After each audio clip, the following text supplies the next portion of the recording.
wabarakatuh.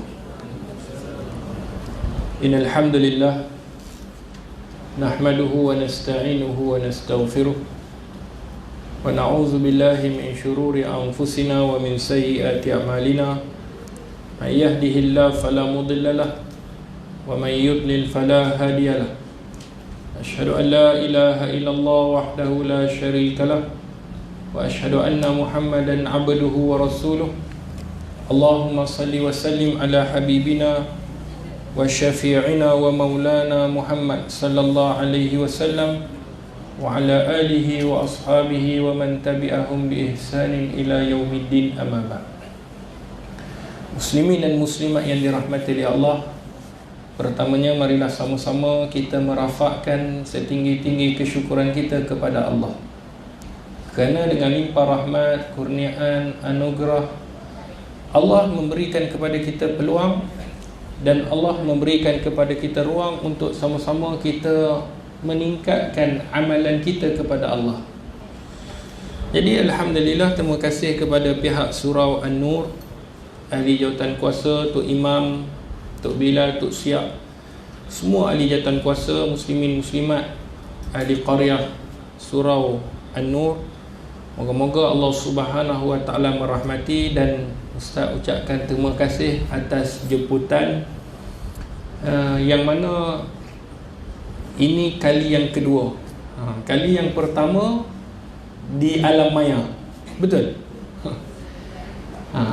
Waktu di kita PKP waktu tu tak boleh keluar, jadi kita duduk di alam maya. Tapi hari ini dengan izin Allah kita dapat bertentang mata. Alhamdulillah.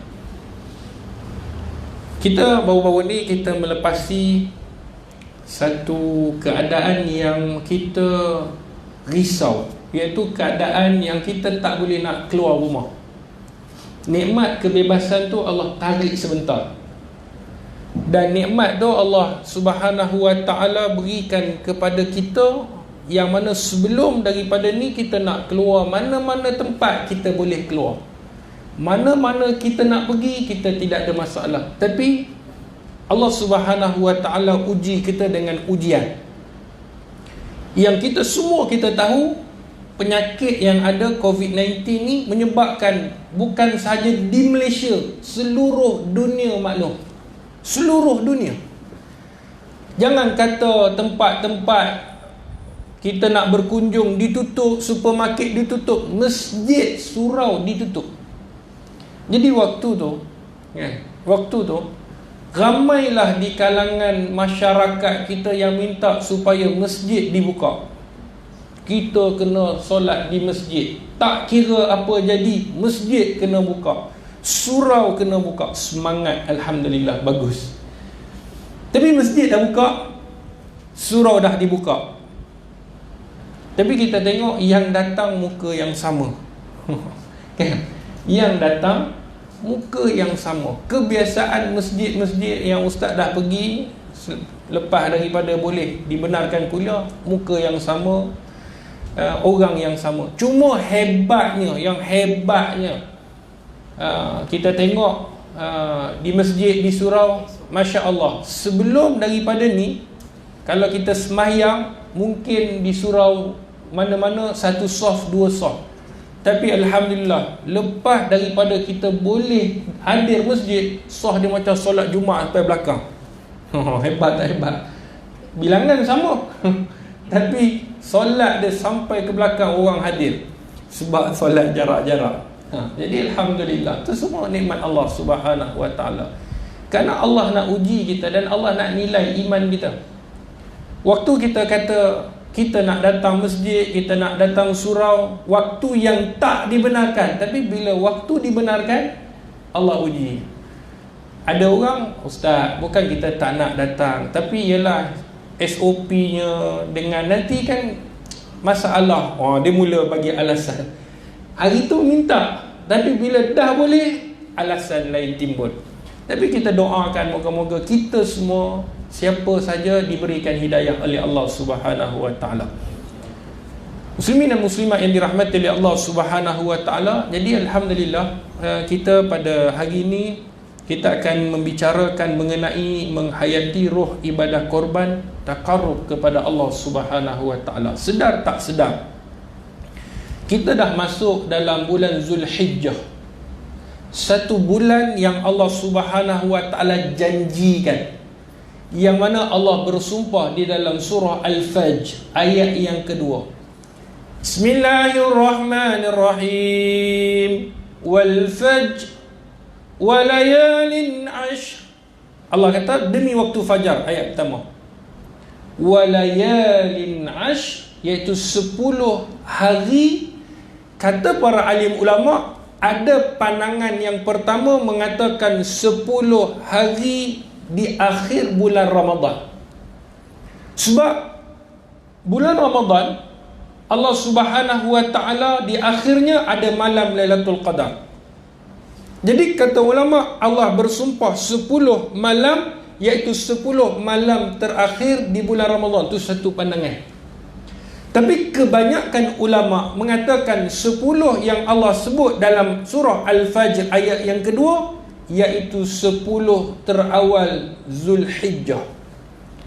Berdasarkan hadis-hadis baginda Nabi SAW yang telah kita ketahui. Jadi apa yang spesialnya dalam bulan Zulhijjah ni? Kan? Apa yang sampai spesial sehingga kan kata Nabi SAW, setiap amalan yang dilakukan Allah sayang. Apa sahaja amalan, tak kira kita bertasbih, kita bertakbir, kita bertahlil, kita berpuasa, kita bersedekah, kita solat, Allah cinta, Allah sayang, kata Nabi. Jadi 10 hari ni Allah bagi kesempatan kita duduk dalam 10 hari pertama bulan Zulhijjah. Kata ulama seperti mana Imam Ibn Hajar Al-Asqalani, dia mengatakan kenapa Allah Subhanahu wa taala agungkan dan Allah Subhanahu wa taala bersumpah pada 10 hari pertama 10 Zulhijjah ini mempunyai kelebihan, kerana di sana terdapatnya ibadat-ibadat yang besar, terkumpulnya ibadat-ibadat yang besar yang agung. Berbanding dengan bulan-bulan yang lain. Contoh, kalau 10 malam akhir Ramadan ada ibadat, antaranya puasa, kan, ibadat besar. Yang kedua, zakat. Yang ketiga, solat, kan, 3. Tapi kalau kita tengok dalam 10 hari yang pertama Zulhijjah, kata Imam Ibn Hajar, ada beberapa ibadat. Yang pertama, solat, kan, solat seperti biasa kita solat. Yang kedua, puasa. Disunatkan, kata Imam Nawawi, disunatkan kita berpuasa kalau mampu 1 hingga 9. Ustaz, bolehkah kita nak 1 hingga 9? Kalau mampu. Allah Ustaz, maklum tak mampu Ustaz. Tak mampu tak apa, Isnin, Khamis dalam 10 hari Zulhijjah. Ustaz, tak mampu juga. Tak apa, 9 Zulhijjah pada hari Arafah. Ustaz, tak mampu juga. Tak payah puasa. Dah tak mampu, buat ibadat lain. Jadi 1 hingga 9 boleh berpuasa. 10 tak boleh lah, haram. Sebab 10 dah raya. 9, 1 hingga 9, 2. Yang ketiga, dalamnya ada sedekah, kan, kena keluarkan sedekah. Nabi sebut di dalam hadis baginda Rasulullah, sedekah. Dan yang paling besar ada ibadat haji. Jadi haji mana boleh buat bulan Ramadan? Boleh? Belum, pergi haji seorang-seorang. Pak Long buat apa? Haji. Kan? Itu bukan haji. Kan? Kita nak buat ibadat haji ni, iaitu pada bulan yang telah ditentukan, bulan Zulhijjah. Jadi ibadat haji. Sebab tu terkumpulnya ibadat besar pada 10 hari di awal bulan Zulhijjah. Sebab tu Allah Subhanahu wa taala sayang, Allah Subhanahu wa taala cinta orang yang melakukan ibadah. Persoalannya, apa yang berlaku pada 10 ataupun pada bulan Zulhijjah? Kan bila nak cerita tentang haji ni, bila kita nak cerita, kita mesti cerita kait dengan kisah Nabi Ibrahim alaihissalam. Jadi kita, sebelum kita nak takarrub, kita nak berkorban, kita kena tengok bagaimana pengorbanan Nabi Ibrahim dan pengorbanan Nabi Ismail alaihi wassalam. Boleh balong? Tajuk tu boleh atau kita nak tukar tajuk? Boleh? Okey. Cerita tentang Nabi Ibrahim alaihissalam. Ketika mana Nabi Ibrahim alaihissalam dia berkahwin dengan Siti Sarah. Kan? Siti Sarah kahwin. Bila berkahwin dengan Siti Sarah, perkahwinan Nabi Ibrahim dengan Siti Sarah tak menghasilkan zuriat. Allah uji mereka. Tak ada zuriat. Satu hari Nabi Ibrahim dengan Siti Sarah ni pergi ke Mesir. Di Mesir ada laki-laki ataupun dikenali raja yang cukup zalim. Raja ni dia tengok kalau ada seorang wanita, ada seorang isteri yang mana dia ada suami, raja ni cukup seronok dia nak ambil bini orang. Ni jenis penyakit ni. Penyakit sapu bini orang ada. Penyakit ni bukan zaman raja tu je, zaman kita ada tak? Ramai bini orang, bini jiran semua dia sapu. Pantang tengok tu aku punya. Ada. Raja zaman tu, siapa je yang ada suami, bini tu dia nak sentuh. Ni dalam cerita dalam sejarah. Kemudian ketika itu Nabi Ibrahim kata kepada Sarah, "Wahai Sarah, ketika mana kamu masuk di dalam Mesir, kota Mesir ini, kau bagi tahu aku ni saudaramu." Aku ni saudaramu. Jangan cerita ustaz, apa hukum dia ustaz? Adakah jatuh talak? Itu cerita bab lain. Kita cerita hari ni apa yang Nabi Ibrahim, kan? Nabi Ibrahim itu dia fiqh ni zaman Nabi Muhammad beza sikit. Zaman Nabi Ibrahim beza. Jadi kita tengok cerita zaman Nabi Ibrahim. Kata Nabi Ibrahim, engkau adalah saudariku, saudara se-Islam. Jadi waktu tu dia pun masuk. Bila masuk, ada pengawal-pengawal yang menjaga, yang melihat wanita-wanita yang mana ada suami, maka dia akan rampas bagi dekat raja. Lalu mereka nampak Sarah. Bila nampak Siti Sarah ni, orang yang bernama Siti Sarah ni, itu isteri Nabi Ibrahim ni, comel orangnya, cantik. Lalu ditangkap, ditanya, adakah ini suami? Kata bukan, ini saudaraku. Mereka tak percaya, mereka tangkap, bawa jumpa raja. Bila raja ni tengok, raja ni berkenan, dan raja ni mula nak sentuh Siti Sarah. Bila nak sentuh, Siti Sarah ni doa pada Allah. Tu hebatnya doa, maklum. Hebatnya doa. Siti Sarah ni berdoa kepada Allah Subhanahu wa ta'ala. Apa yang jadi pada raja? Tangan raja tu tak boleh bergerak. Kata raja, apa yang kamu buat kepada aku sehingga kan aku tidak boleh bergerak? Kata Sarah, aku berdoa kepada Tuhanku. Lalu raja tu kata kepada Siti Sarah, doalah kepada Tuhanmu supaya aku boleh bergerak. Aku tidak akan menyentuhmu. Siti Sarah pun berdoa, dimakbulkan, boleh bergerak. Walaupun boleh bergerak, niat yang mana dia nak sentuh, dia buat juga. Bila dia nak pergi, kali kedua dia nak pergi sentuh, Siti Sarah doa pada Allah, tak boleh bergerak. Lepas daripada tu, raja ni tanya lagi, apa yang kau minta pada Tuhanmu? Aku minta supaya kamu tidak boleh menyentuhku. Jadi Tuhanku memakbulkan. Kata raja tu, doalah kepada Tuhanmu supaya aku boleh bergerak. Nampak manusia kan? Bila Allah uji, ya Allah, aku kembali, ya Allah, aku buat, ya Allah. Kemudian bila Allah bagi, kadang-kadang ada manusia lupa. Macam Fir'aun juga kan? Fir'aun, Allah bagi kepada dia berapa banyak ujian. Allah bagi al-jarrad, belalang. Allah bagi al-qamal, kutu. Kemudian Allah bagi apa? Ad-dafadi', kata. Allah hantar dam, darah. Allah hantar tufan, angin kencang yang kuat. Tapi Fir'aun tak nak beriman kepada Allah. Raja ni sebab zalim, dia masih juga nak sentuh. Lepas Siti Sarah doa, kali ketiga dia nak sentuh. Kali ni Siti Sarah minta, ya Allah, engkau berikanlah dia tak boleh bergerak kecuali mulutnya. Tadi tangannya. Lepas daripada tu, dipendekkan cerita, Raja ni tak boleh bergerak. Kemudian raja ni kata, apa yang kamu telah minta? Aku minta kamu semua satu badan tak boleh bergerak kecuali mulut. Jadi raja tu pun kata, mintalah kepada Tuhanmu, dan aku bersaksi bahawa biar semua yang pengawal-pengawal ni menjadi saksi, aku tidak akan menyentuhmu.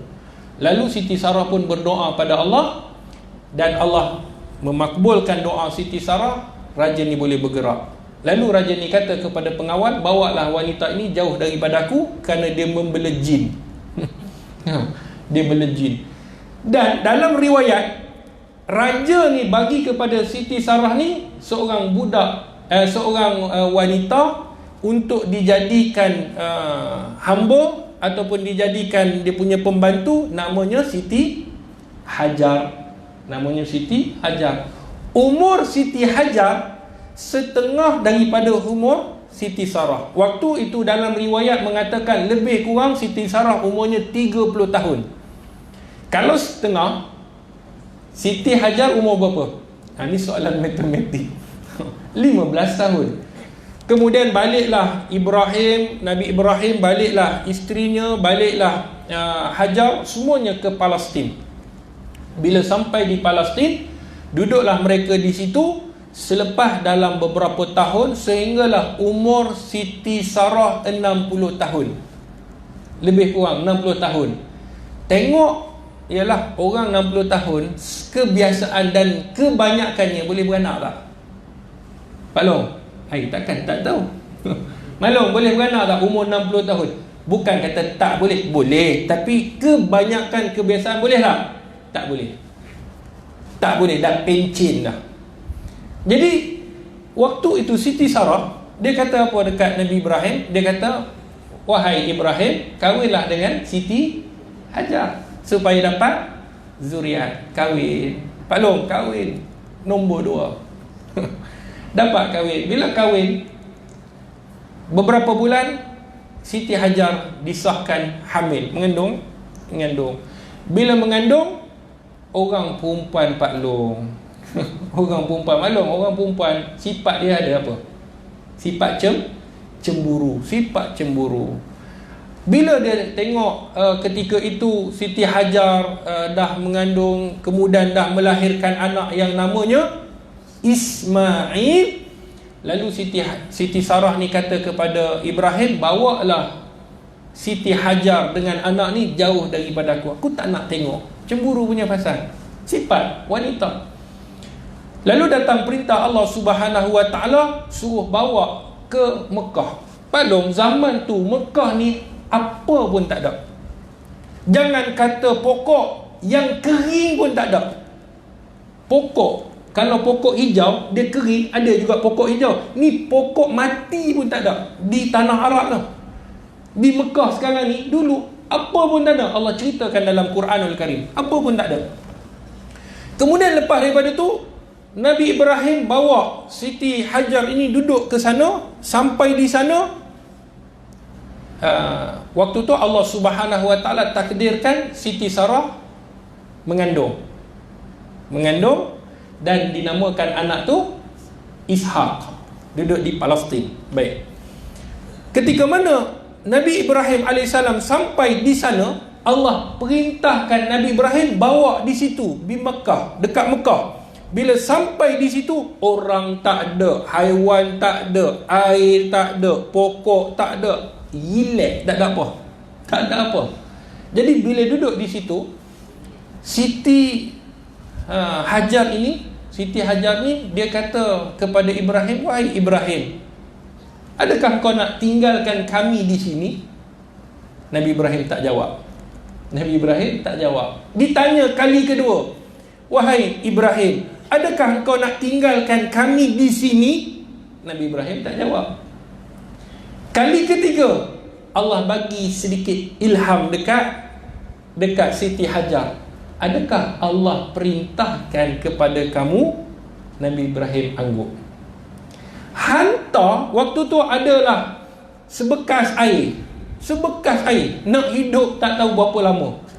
tidak ada pokok, tidak ada manusia. Kalau kita hantar, biarlah ada manusia, betul. Ada tempat, kita pun nak hantar orang, kita tengok tempat yang ada sumber air, makanan ada, tempat selesa, okey, tinggal, tak ada masalah.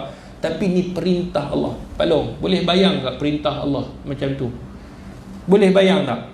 Bagaimana Allah nak uji manusia pergantungan betul-betul dengan Allah. Berapa ramai hari ni kalau Allah uji kita, betulkah kita bergantung kepada Allah? Ramai di kalangan kita, maklum, hari ni kita kata kita bergantung kepada Allah, kita yakin pada Allah, kita percaya Allah. Tapi sungguh ke keyakinan pergantungan kita kepada Allah? Nabi Ibrahim Allah uji dia. Bukan saja Nabi Ibrahim, Nabi Ismail yang waktu itu umurnya masih kecil diuji oleh Allah. Bukan saja Nabi Ismail, ibunya Siti Hajar diuji oleh Allah Subhanahu wa taala. Apa pun tak ada.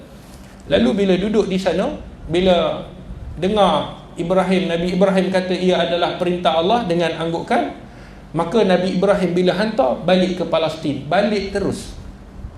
Dan dalam perjalanan Nabi Ibrahim doa, ya Allah hantarkanlah, Allah rakamkan dalam Quran, hantarkanlah orang-orang yang boleh berdamping dengan anak dan bini aku supaya dapat dijaga.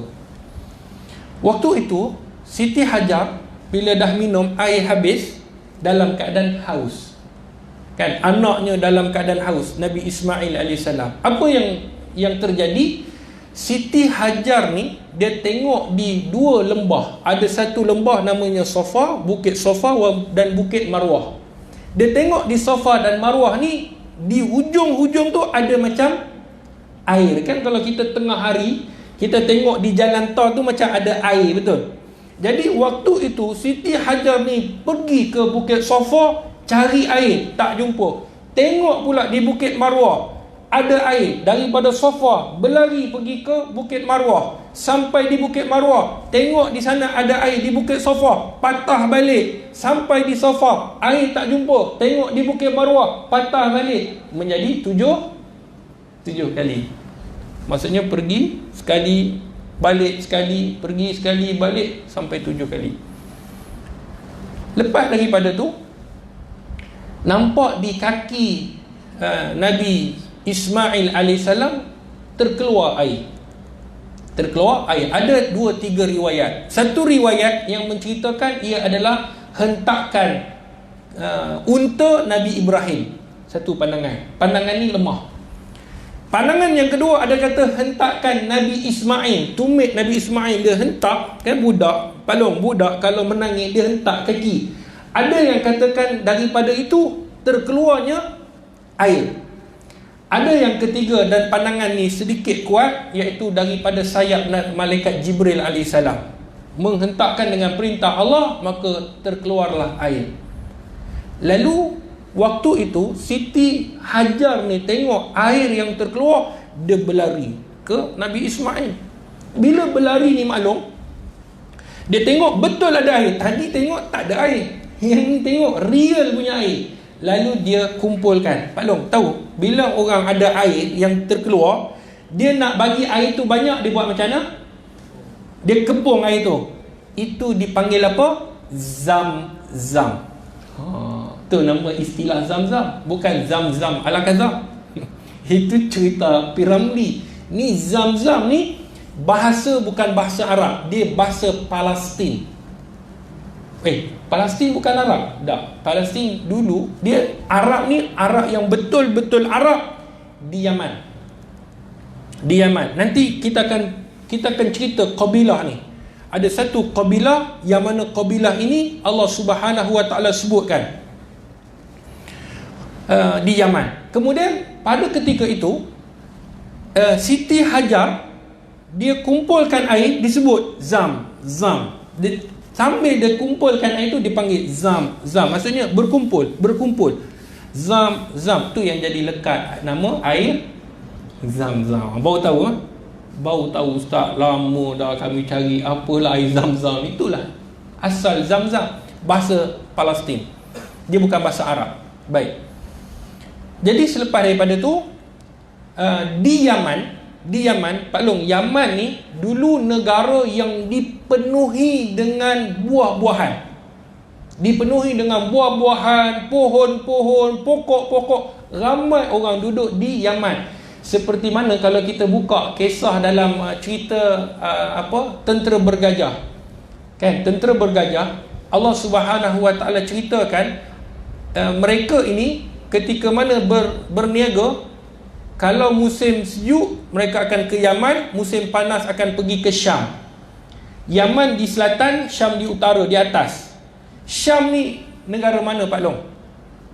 Syam ni negara mana? Dia ada 4 negara. Sekarang ni kalau kita sebut mana Syam, ramai tak tahu. Tapi dia, Syam ni sebenarnya ada 4 negara. 4 negara ni sebenarnya dikenali Syam. Tapi bila kejatuhan Islam, maka waktu itu dipecah-pecahkan. Ni negara ni, ni negara ni. 4 negara. Yang pertama Palestin. Yang kedua Syria. Yang ketiga Jordan. Yang keempat Lebanon. 4 negara ni disebut Syria. Baik. Ketika itu di Yaman ni ada empangan yang Allah binasakan. Sebab apa? Sebab penduduknya murka kepada Allah Subhanahu Wa Taala. Penduduk Sabah, mereka murka kepada Allah Subhanahu Wa Taala. Lalu Allah Subhanahu Wa Taala musnahkan empangan dan tanam-tanaman mereka habis binasa.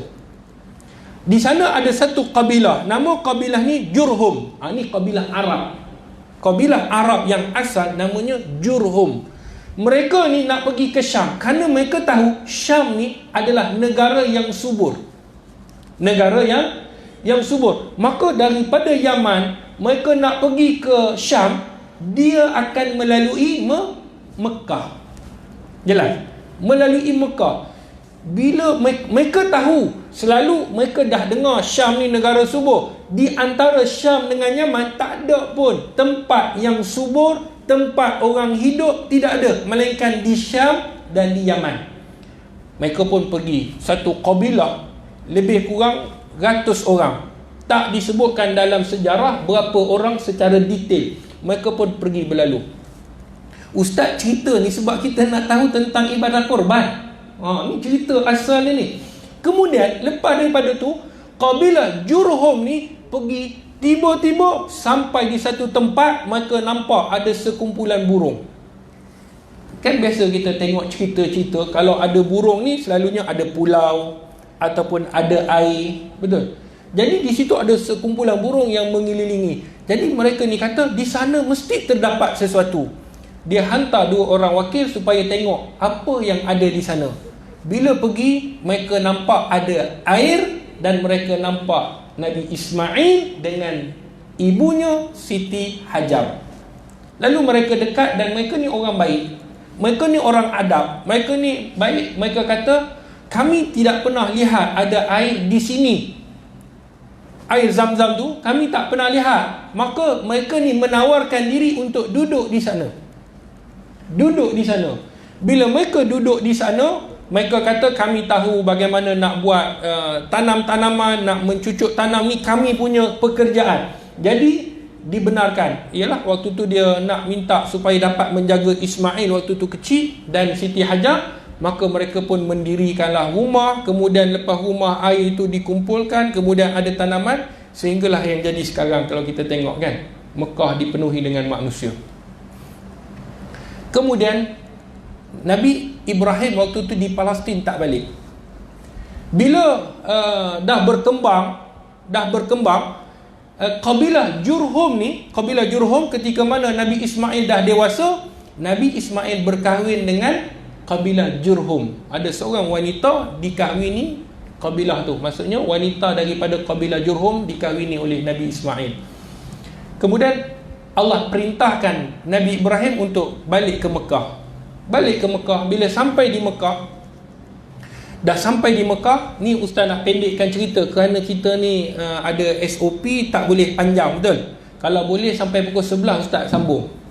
Tapi kerana ada SOP, kita tak boleh panjang. Tapi Ustaz akan ringkaskan cerita. Nabi Ibrahim sampai di Mekah. Bila sampai di Mekah, pergi ke rumah Nabi Ismail. Nabi Ismail ni pergi memburu. Sedang pergi memburu. Dan Nabi Ismail waktu tu pergi memburu. Dia tanya isteri, manakah Ismail? Dia kata pergi memburu selama sebulan. Lalu ditanya, bagaimanakah kehidupan kamu? Maka kata isteri, kehidupannya susah, kehidupannya tak senang, komplain. Kehidupannya tak bagus, kehidupannya miskin, semua komplain. Kata Nabi Ibrahim, pesan kepada Ismail, buang tiang seri ini. Tiang rumah ni ganti tiang rumah yang baru. Nabi Ibrahim kata, ganti tiang rumah yang baru. Lalu pergilah Nabi Ibrahim jumpa isterinya Siti Hajar, kemudian duduk beberapa ketika, balik, tak sempat menjumpa Nabi Ismail. Bila Nabi Ismail sampai, tanya kepada isterinya siapa yang datang, lalu diberitahu Ibrahim datang, maka diceritakan Ibrahim itulah ayah aku. Maka apa yang dia pesan kepada engkau? Maka kata, tukar tiang rumah.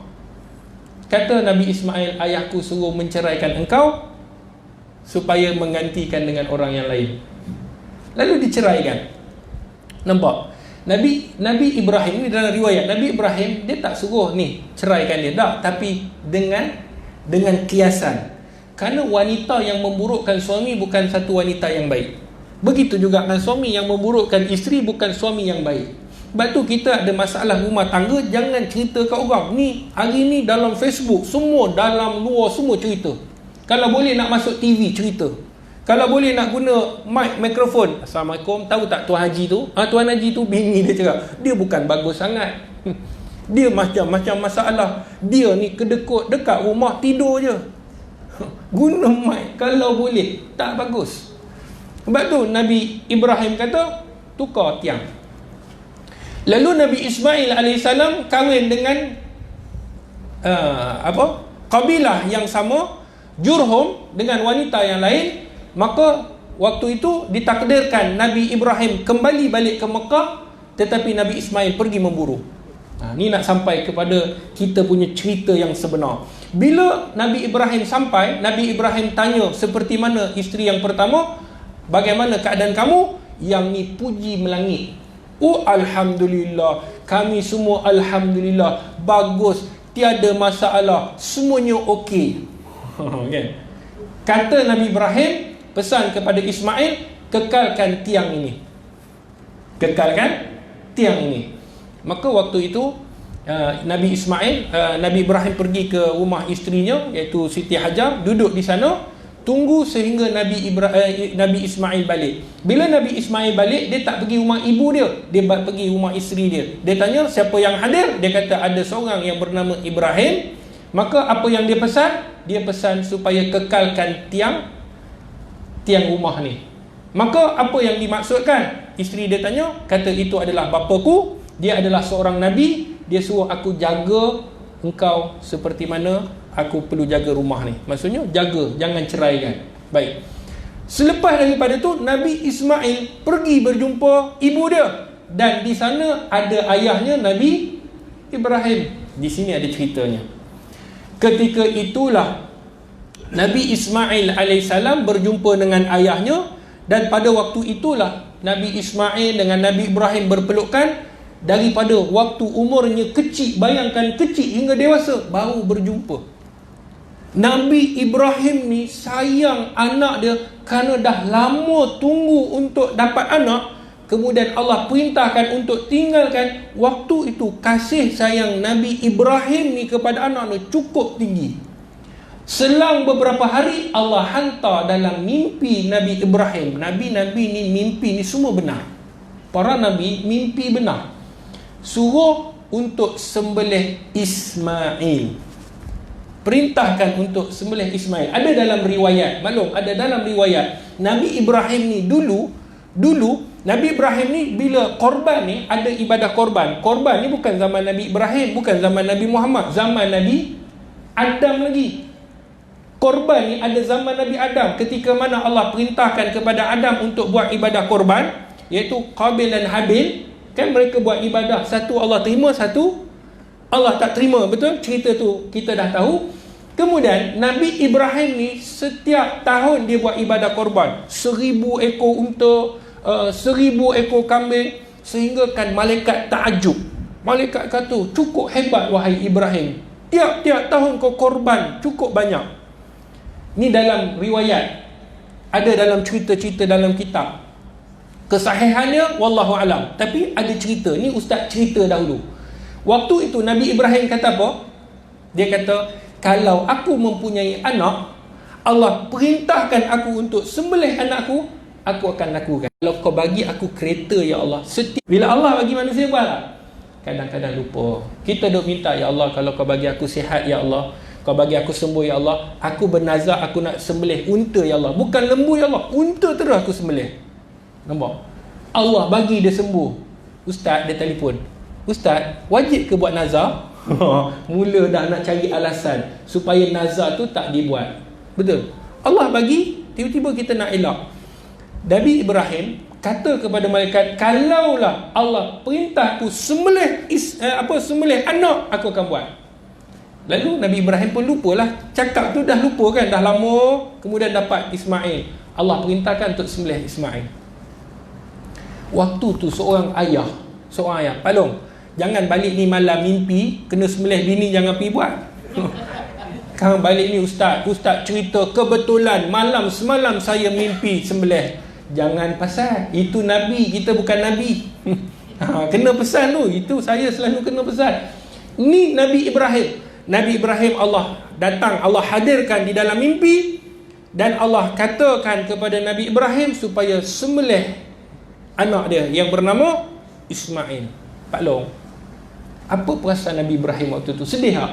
Sedih. Dah lah lama tak jumpa. Nak dapat anak bukan senang. Tiba-tiba Allah suruh korbankan. Waktu tu Nabi Ibrahim jumpa Ismail.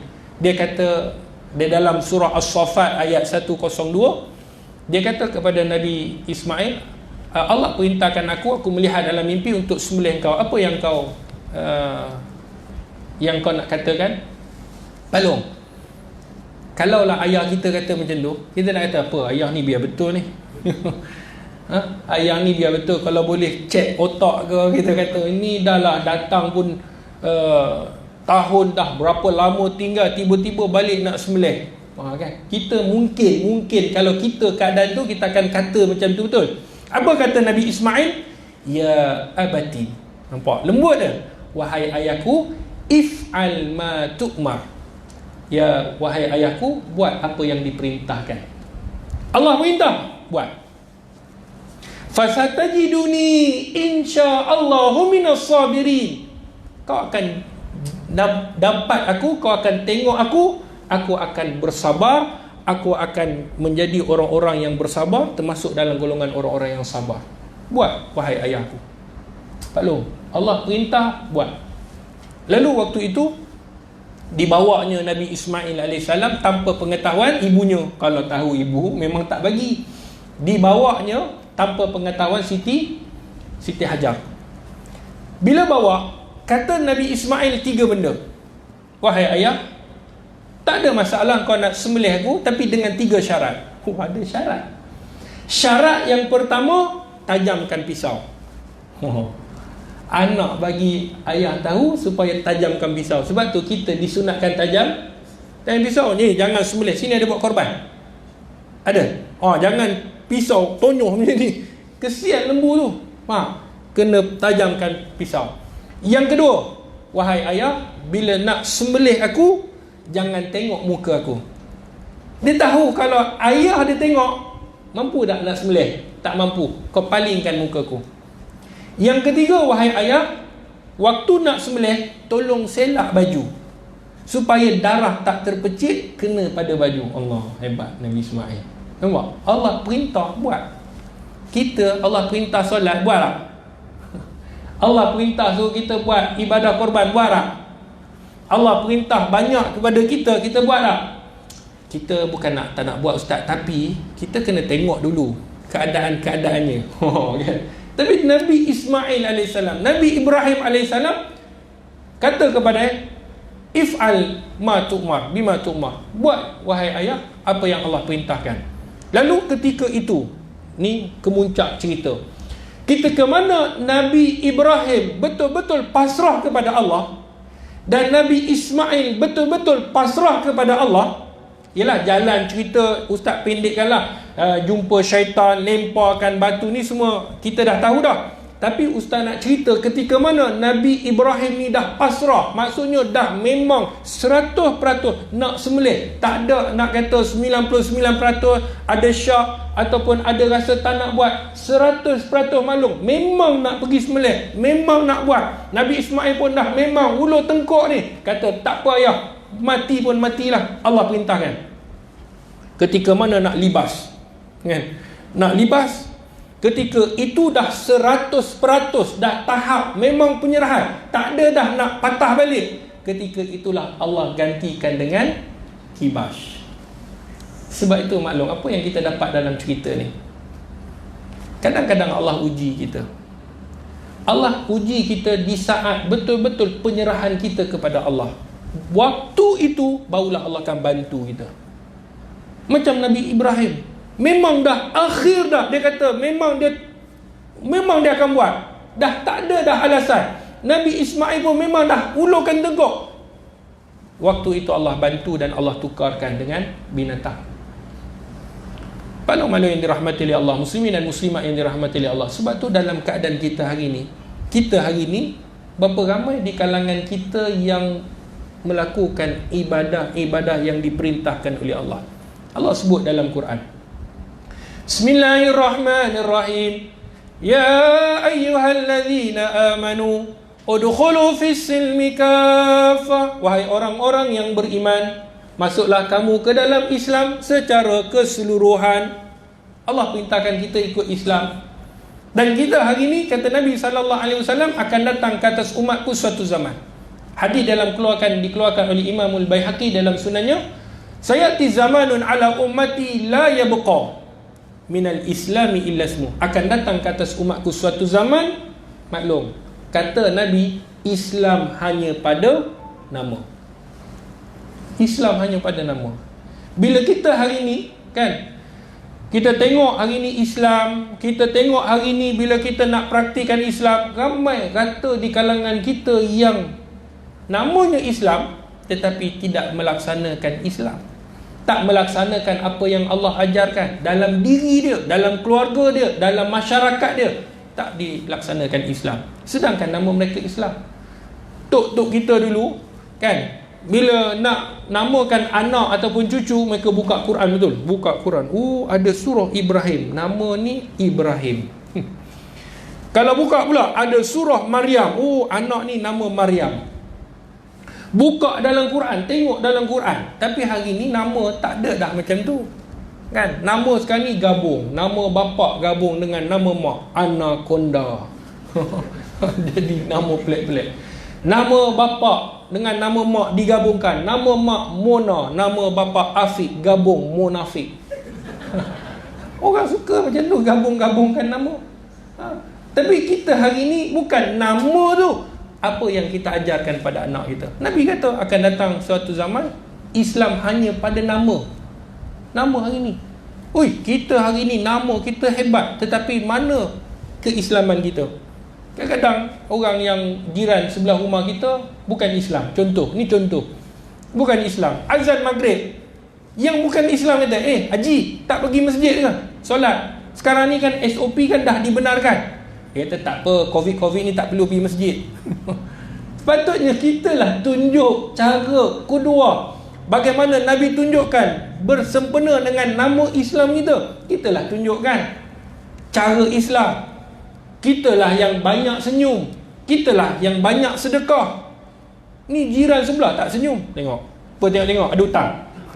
Marah jiran. Mana nama Islam kita? Kemudian kata Nabi SAW, minal Quran illa rasmuh. Quran hanya pada tulisan. Quran hanya pada tulisan. Maklum, ustaz tanya, Pak Long, kalau kita pergi ke kedai makan, selalunya kita akan jumpa ayat apa? Atau Pak Long jenis makan kat rumah? Saya tak makan kat kedai ustaz, bini saya TikTok tiap-tiap hari masak. Ayat 1000 dinar. Ayat 1000 dinar ni untuk apa? Orang kata untuk pelaris ustaz. Semua satu masjid ustaz pergi, semua kata begitu. Betul ustaz? Betul. Ada seorang Pak Long, dia nak buka satu restoran besar. Dia gantung tu, punya besar tu, ayat Quran, ayat 1000 dinar. Dia kata, Ustaz, bagus tak ayat 1000 dinar ni? Masuk-masuk nampak ayat 1000 dinar. Ustaz tanya dia untuk apa? Untuk murah rezeki lah Ustaz. Takkan Ustaz tak tahu? Kerek juga. Oh, Ustaz kata, murah rezeki. Lepas tu Ustaz cadangkan kepada dia, kenapa gantung satu? Lain kali kalau murah rezeki buat wallpaper terus. Ayat 1000 dinar. Dia kata Ustaz, habis tu Ustaz kata tak boleh ke gantung ayat Quran? Bukan tak boleh, tapi apakah kesan ayat tu dalam hati kita? Allah sebut dalam ayat tu, wa may yattaqillaha yaj'al lahu makhraja wa yarzuqhu min haitsu la yahtasib. Wa may yattaqillah, barang siapa yang bertakwa kepada Allah, yaj'al lahu makhraja, Allah akan buka jalan-jalan baginya. Semua jalan tertutup. Contoh dia begini maklum, dalam surau kita berapa pintu yang boleh keluar? 1, 2, 3, belahan ada 4 lagi? Tak ada, 4 pintu. Kita hari ni rasa satu pintu je, itu je kita rasa. Tetapi bila kita bertakwa, Allah buka semua pintu yang ada. Tingkap pun pintu juga boleh keluar. Tapi kita tak nampak. Tapi disebabkan takwa, Allah buka. Yang kita tak nampak, Allah buka. Wa yarzuqhu min haitsu la yahtasib, dan Allah beri rezeki yang tidak terhingga. Di sana Allah nak buka pintu tu, ada kata barang siapa yang menggantung. Ada?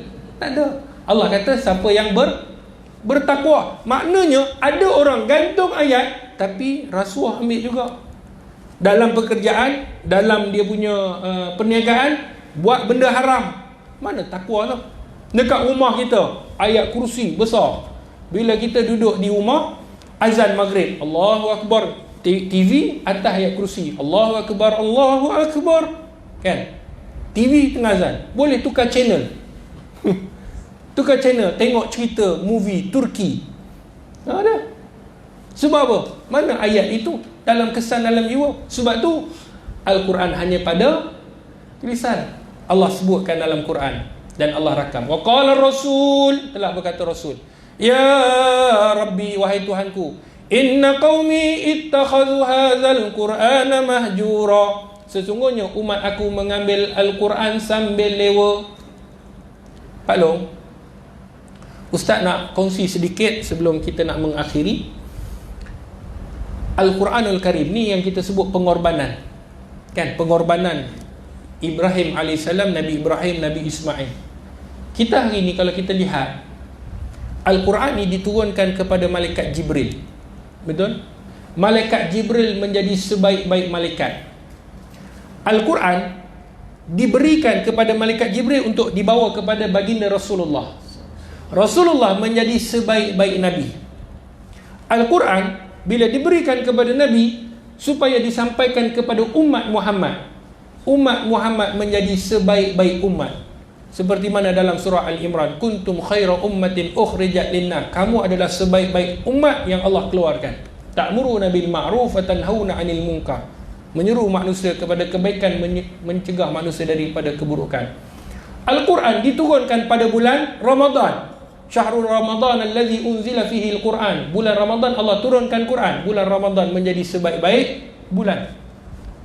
Allah turunkan dalam bulan Ramadan ni hari Al-Qadar, Lailatul Qadar. Kan Allah cerita dalam surah Al-Qadar, Allah turunkan Al-Quran pada malam Lailatul Qadar. Lailatul Qadri khairum min alfi syahr. Malam Lailatul Qadar menjadi sebaik-baik malam, lebih baik daripada 1000 bulan. Bayangkan kalau kita melaksanakan Al-Quran dalam diri kita. Bayangkan kalau kita melaksanakan Al-Quran dalam rumah tangga kita. Bayangkan kalau kita melaksanakan Al-Quran dalam masyarakat kita. Bukankah kita akan menjadi baik? Sebab tu pengorbanan kita hari ni, pengorbanan kita mengorbankan masa, waktu, tenaga, duit ringgit, semua ni kerana Allah. Berapa ramai, berapa lama lagi kita nak tunggu Pak Long? Pak Long, kalau kita cerita tentang COVID, Ustaz ni kita cerita, siapa pernah terfikir masjid surau akan ditutup? Siapa pernah terfikir? Ada? Kalau syarikat tutup, biasa bankrupt. Hotel ditutup, biasa, bankrupt. Kapal terbang ditutup, biasa. Tapi siapa pernah terfikir masjid seluruh Malaysia tu, bukan Malaysia, Mekah, Madinah tutup? Kalaulah kita boleh back to future kan, kita boleh kembali, contohlah ni contoh, Ustaz ceramah ni pada tahun 2019, contoh. Ustaz pun kata nanti pada tahun 2020 masjid semua akan ditutup. Contoh. Mungkin Pak Long, betul ke Ustaz ni? Ustaz ni dah tak betul lah ni. Ni jenis geng-geng sesat ni. Kan? Apa masjid tutup? Tiba-tiba tahun 2020 betul masjid tutup. Pak Long kan kata saya apa? Ni wali ni.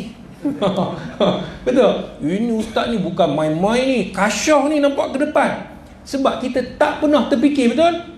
Allah sebut di dalam surah Al-Insyiqaq, Iza sama'u syaqqat. Allah kata satu hari langit yang kamu tengok ni akan terbelah. Palung, langit akan terbelah. Waktu itu kita boleh tak sekarang ni fikir macam mana langit boleh terbelah? Langit kita tengok hebat, kukuh, cantik, macam mana yang boleh terbelah? Nanti akan datang satu masa tu langit ni sungguh-sungguh akan terbelah. Waktu tu menyesal pun tak guna dah. Waktu tu kita kata, ya Allah, Rabbana absarna wa sami'na farji'na na'mal salihah inna muqinun. Surah As-Sajdah. Rabbana, wahai Tuhan kami, absarna, kami dah tengok ya Allah. Waktu tu dekat Padang Mahsyar. Wa sami'na, kami dah dengar ya Allah. Dengar apa? Jeritan orang menjerit. Kami dah tengok neraka Jahannam. Farji'na na'mal salihah, ya Allah, kami pohon ya Allah, kembalikan kami ke dunia. Untuk apa? Untuk melakukan amal soleh. Inna muqinun, ya Allah, hari ni aku yakin ya Allah. Allah kembali tak kita ke dunia? Tak. Sebab tu Pak Long, pengorbanan hari ni yang ada, biarlah kita berkorban masa, biarlah kita korbankan tenaga, biarlah kita korbankan wang ringgit, biarlah kita korbankan segala-galanya kerana Allah Subhanahu wa taala. Tengok para sahabat, Umar Al-Khattab mampu untuk memberikan separuh daripada harta dia. Datang Abu Bakar, ya Rasulullah, saya mengorbankan segala harta yang saya ada. Macam mana Pak Long? Boleh? Seluruh harta. Pak Long berkata, Ustaz buat dulu tengok. Bukan senang, betul? Bukan senang. Tetapi tidak senang itulah kita usaha. Boleh Pak Long? InsyaAllah bulan yang ada ni, iaitu bulan Zulhijjah, yang ada berbaki beberapa hari, perbanyakkanlah sedekah, perbanyakkanlah takbir, perbanyakkan tahlil, perbanyakkan tahmid, memuji-muji Allah, perbanyakkanlah puasa, perbanyakkanlah membaca Quran, kerana mungkin bulan ini kita dah tak jumpa lagi. Jadi ibadah korban yang kita buatlah kerana Allah, buatlah apa sahaja kita buat kerana Allah, dan buatlah semua apa yang kita nak buat, kita buatlah pengorbanan. Moga-moga pengorbanan ini akhirnya kita akan dapat nanti di syurga Allah Subhanahu wa taala hasil kita berkorban di dunia. Wallahu taala alam bisawab. Jadi Ustaz minta maaf kalau terlebih masa, terlebih waktu, Ustaz minta maaf. Jadi kalau ada sebarang soalan, kalau ada soalan-soalan fiqh, boleh pergi ke page Ustaz ataupun boleh minta ke ni, tanyalah sebarang soalan, insya-Allah Ustaz akan jawab. Seperti mana Ustaz war-warkan di TV Al-Hijrah, insya-Allah sebarang soalan. Kadang-kadang ada orang nak tanya, nak tunggu ustaz lambat, dia nak pergi jumpa ustaz susah. Jadi dia nak tanya soalan-soalan yang mungkin soalan tu dia nak segera jawapannya. Insya-Allah Ustaz akan jawab. Boleh tengok dalam Facebook Ustaz ataupun di IG ke yang boleh kita berkomunikasi. InsyaAllah Ustaz akan usaha untuk jawab. Ya, sila. Assalamualaikum warahmatullahi. Siti Sarah tu dia sehingga 60 tahun belum melahirkan juga kan. Jadi masa nak menyembelih Nabi Ismail tadi, Nabi Isa dah lahir. Baik.